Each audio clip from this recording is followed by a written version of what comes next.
laga hadlayo eed sheegteen inaad doorasho gelaysaan inaad u diyaargarowdaan oo aad ilaalisaan anshaxa nidaamka iyo sida ay doorashada iyo habkeedu ku soconayo waxaan ahay madaxweynaha hadda joogay ee statekan maamulayay magacaabista guddida aan magacaabay waa xuquuq dastuuriya sharciga ay siinaya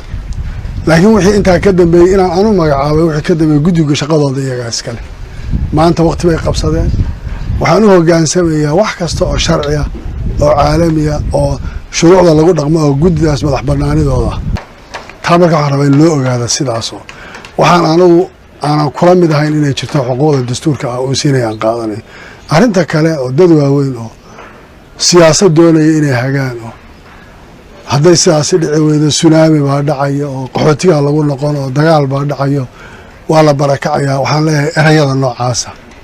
waxay leeyihiin cirib xun oo laga dhaxlayo waxaan rabnaa in la joojiyo hadallada keeni karaya inay dhibaato u horseedaan dadka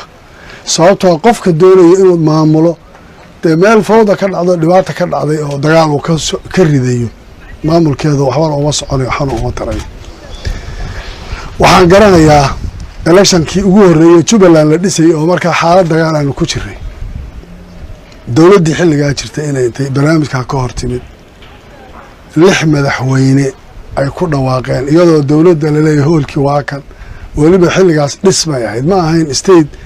sharciyadiisu dhammaystiran yihiin oo isagu wax qabanaya waxay ahayd dowladda federaalka markaa wax laga rabay in iyadu dhismihii stateka la timaado intay diideen inay gaadhay in xabad la rido dhibaata dhacdo intaasoo madaxweyne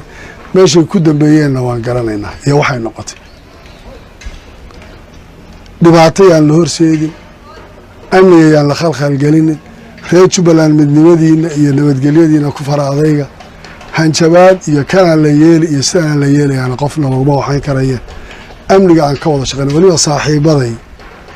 dadkii halgankan aan ku soo wada jiray ha xusuusteen shalay waxay soo mareen saaxiibadood meeshay kaga tageen dhibaatada la soo maray ninkii xil raadinaya si sharaf leh oo xor ah oo dimuqraadiyada ku raadiya laakiin uu ku raadinin dhibaato iyo carqalad iyo mushkilad foomamkana qaata soo dhawaada tartan